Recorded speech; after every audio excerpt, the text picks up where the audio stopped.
अपने नाज़रीन को अहम खबर से आगाह करते चलें कि हुकूमत सिंध ने कराची के इलाके मलीर के एक निजी स्कूल में वालिदैन के साथ मुबैना बदसलूकी की तहकीकात के लिए कमेटी तश्कील दे दी है। इसी हवाले से मज़ीद तफसीलात जानने के लिए हमने राब्ता किया है नुमाइंदा K21 न्यूज़ सैयद जुहेब से। जी जुहेब, आगाह कीजिएगा, क्या मामला है?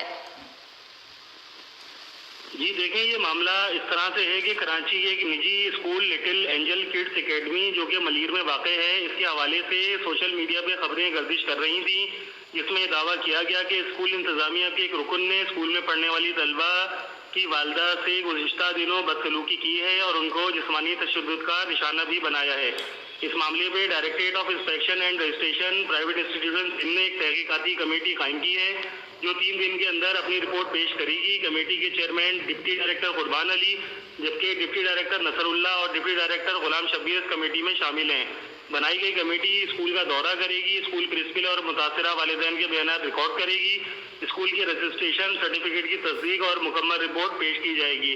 आपको एक चीज़ वादे कर देंगे, additional director registration Rafia Javed का कहना है ये इक़दाम स्कूलों में नज़्म व ज़ब्त और वालिदैन के साथ बेहतर ताल्लुकात को यकीनी बनाने के लिए एक अहम कदम है और इस तरह के मामला जारी रहेंगे। जी, तफसीलात के लिए शुक्रिया सुहेब।